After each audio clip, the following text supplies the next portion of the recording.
Sir ഒരു minute. എന്താ സതീഷേ, സുഖനെയാണോ? എന്തായാലും നിന്നെ കണ്ടത് നന്നായി. ഈ മാസം 14-ാം തീയതി എന്റെ കല്യാണമാണ്, മറക്കാതെ വരണേ. തീർച്ചയായിട്ടും വരാം സാർ. നിങ്ങൾക്കൊരു ടെലിഗ്രാം വന്നിട്ടുണ്ട്. ടെലിഗ്രാമോ? ഇൻവിറ്റേഷൻ ഇതുവരെയായിട്ടും കൊടുത്തു കഴിഞ്ഞില്ല. അപ്പോഴേക്കും വിഷ് ചെയ്തുകൊണ്ടുള്ള ടെലിഗ്രാം വന്നു. പോയിട്ട് വരാം സാർ. ഓക്കെ.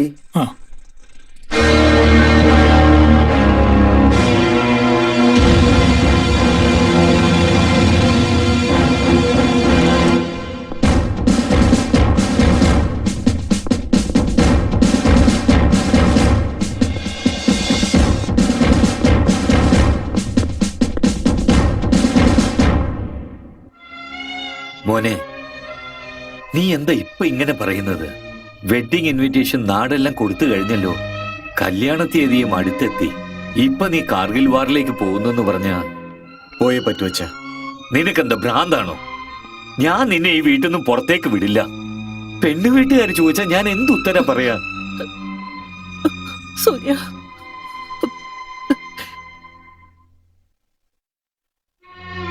ഈ പ്രാവശ്യം തീർച്ചയായിട്ടും കല്യാണം കഴിച്ചിട്ടേ പോകുമെന്ന് എനിക്ക് സത്യം ചെയ്ത് തന്നതല്ലേ? അമ്മേ, അമ്മയ്ക്ക് തരുന്നതിന് മുമ്പ് ഞാൻ ഭാരതാംബയോട് സത്യം ചെയ്തു പോയി. എനിക്ക് അമ്മയും വേണം, ജന്മനാടും വേണം. അയാളെ തടയല്ലേ? അയാള് 2 മാസം കഴിഞ്ഞ് തിരിച്ചു വരുമെന്ന് പറയുന്നില്ലേ? ഈ മാസം നടക്കേണ്ട കല്യാണം ഒരു 2 മാസം നീണ്ടുപോകും, അത്രയല്ലേ ഉള്ളൂ. അതുകൊണ്ട് താങ്കൾ എന്റെ ബന്ധുക്കാരനാകാതിരിക്കോ, അല്ലെങ്കിൽ ഇയാളെന്റെ വരുമാനാകാതിരിക്കോ? ഞാനൊരു കാര്യം പറഞ്ഞോട്ടെ, 2 മാസം അല്ല 20 മാസം ആണല്ലോ ഞങ്ങൾ കാത്തിരിക്കും. അതുകൊണ്ട് നിങ്ങൾ എന്റെ ബന്ധുക്കാരനും ഇയാൾ എന്റെ മരുമാനുമാ, അതിൽ യാതൊരു മാറ്റവും ഇല്ല. ആ മരുമാനെ, മോൻ പോയിട്ട് വാ. Thanks uncle. ഞാൻ പോയിട്ട്.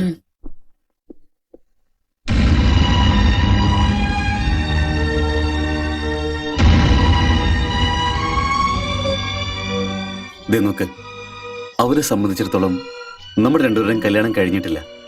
പക്ഷെ എന്നെ സംബന്ധിച്ചിടത്തോളം നിന്നെ ആദ്യം കണ്ടപ്പോ തന്നെ നമ്മുടെ രണ്ടുപേരുടെയും കല്യാണം കഴിഞ്ഞു.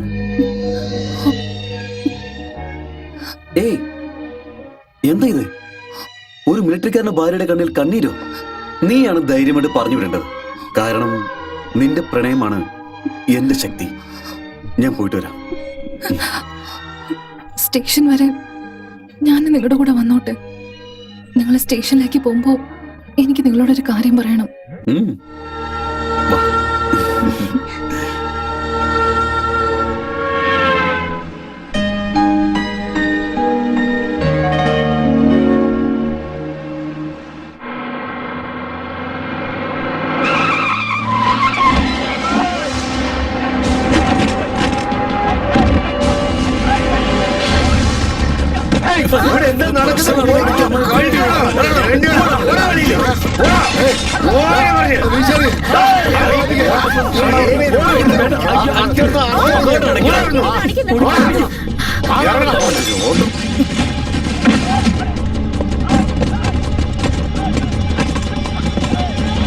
ചേട്ടാ, ആ കൊടിയോ?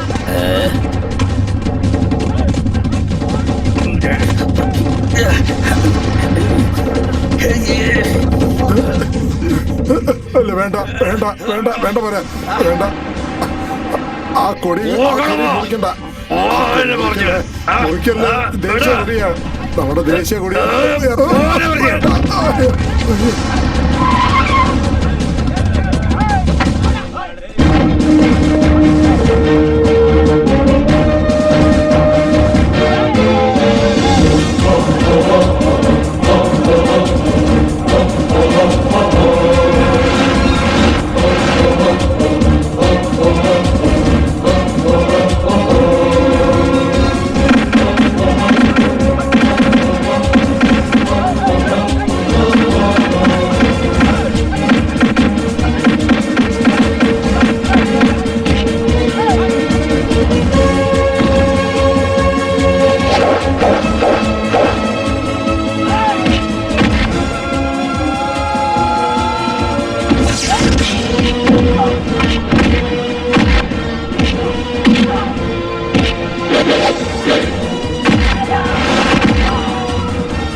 കൊടി എന്നും ഇങ്ങനെ ഉയർന്നു പറക്കാൻ വേണ്ടി ബോർഡറിൽ ലക്ഷക്കണക്കിന് സൈനികർ ജീവൻ പണയം വെച്ച് പോരാടുന്നു.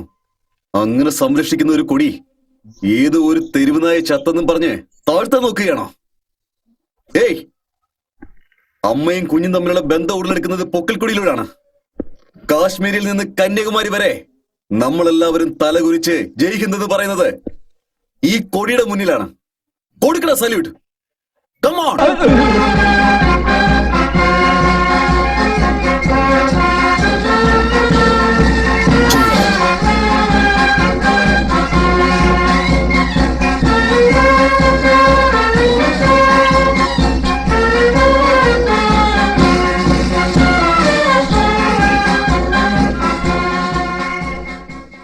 സ്റ്റേഷനിൽ വരുമ്പോ എന്നോട് എന്തോ പറയാന്ന് പറഞ്ഞിരുന്നല്ലോ, എന്താ അത്?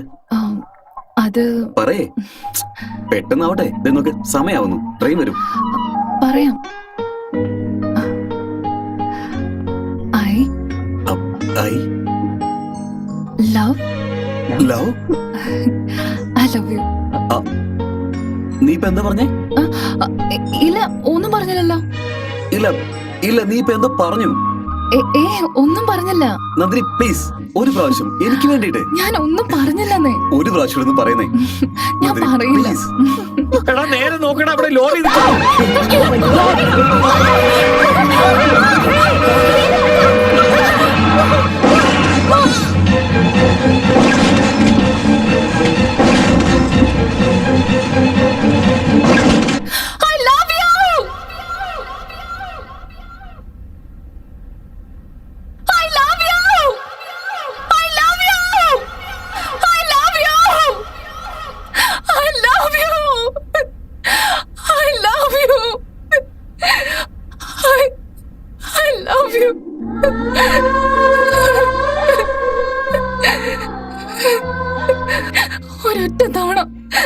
ഒരൊറ്റ തവണ ഐ ലവ് യു എന്ന് പറയാൻ അദ്ദേഹം ഒരുപാട് ചോദിച്ചു. ഞാൻ പറഞ്ഞത് പോലുമില്ല.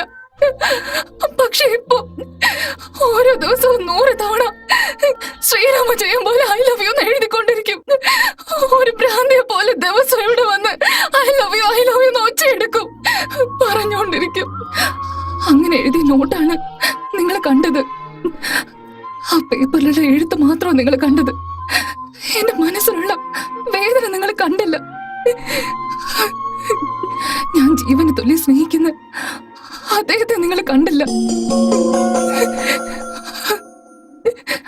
ആക്സിഡന്റ് ആയപ്പോ എനിക്ക് ബോധമല്ലായിരുന്നു. 5 ദിവസം കഴിഞ്ഞ ഹോസ്പിറ്റലിൽ വെച്ച് ഞാൻ കണ്ണു തുറക്കുന്നത്. അപ്പൊ തന്നെ ഞാൻ ചോദിച്ചത് അദ്ദേഹം എവിടെയാണെന്നാ. മരിച്ചു പോയെന്നാ പറഞ്ഞ. എനിക്ക് ജീവിക്കണ്ട, എനിക്ക് ജീവിക്കണ്ട, എനിക്ക് ജീവിക്കണ്ട, എനിക്ക് മരിക്കണം, എനിക്ക് ജീവിക്കണ്ട, എനിക്കിനി ജീവിക്കണ്ട അച്ഛാ. അവസാനമായിട്ട് അദ്ദേഹത്തിന്റെ മുഖമെങ്കിലും ഒന്ന് കാണിക്കാൻ പറഞ്ഞു. പക്ഷെ അവരെ കാണിച്ചത് ചോരയിൽ കുളിച്ചിരിക്കുന്ന അദ്ദേഹത്തിന്റെ ഷർട്ട് മാത്രമായിരുന്നു. I love you. I love you. ആക്സിഡന്റിൽ എന്റെ കാല് ഒടിഞ്ഞു പോയി. 25 ദിവസം ഹോസ്പിറ്റലായിരുന്നു. ഞാൻ നിങ്ങൾ ആദ്യമായിട്ട് കണ്ടതും അവിടെ വെച്ചായിരുന്നു. Sorry sister. ഇറ്റ്സ് ഓക്കെ, പോയിക്കോളൂ. ഇപ്പൊ പോയ ആ പേഷ്യന്റ് ഇല്ലേ, നിങ്ങൾ ആക്സിഡന്റ് ആയ ആ ബസ്സിലായിരുന്നു വന്നത്. പാവം, ബസിന്റെ ഗ്ലാസ് കണ്ണിൽ കുത്തി 2 കണ്ണിന്റെയും കാഴ്ച പോയി. പക്ഷേ ഭാഗ്യവാനാ, അയാൾക്ക് വീണ്ടും കണ്ണ് കിട്ടി. താൻ ഈ ഭൂമിയിൽ ഇല്ലെങ്കിലും കുഴപ്പമില്ല, തന്റെ കണ്ണെങ്കിലും ആർക്കെങ്കിലും പ്രയോജനപ്പെടട്ടെ എന്ന് നിങ്ങളെ കല്യാണം കഴിക്കാനിരുന്ന ആള് കണ്ണ് ദാനം ചെയ്തിട്ട് മരിച്ചുപോയി. ആ പുള്ളിയുടെ കണ്ണാ ഈ പേഷ്യന്റിന് വെച്ചത്.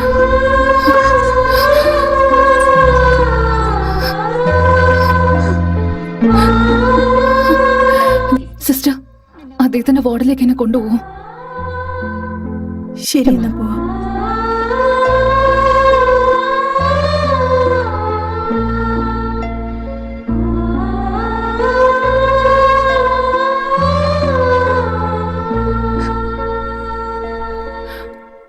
അതിനുശേഷം ആ ബാൻഡേജ് നിങ്ങളുടെ കണ്ണിൽ എപ്പോ ഊരുന്ന് ദിവസം വന്ന് ഞാൻ കാത്തിരിക്കുമായിരുന്നു.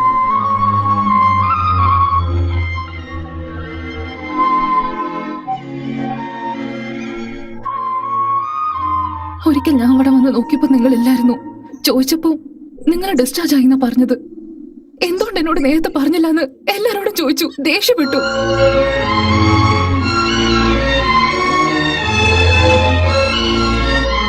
ഈ ലോകത്ത് എനിക്ക് ബാക്കിയുള്ളത് ഈ കണ്ണുകൾ മാത്രമാണെന്ന് അവർക്ക് ആർക്കും മനസ്സിലായില്ല.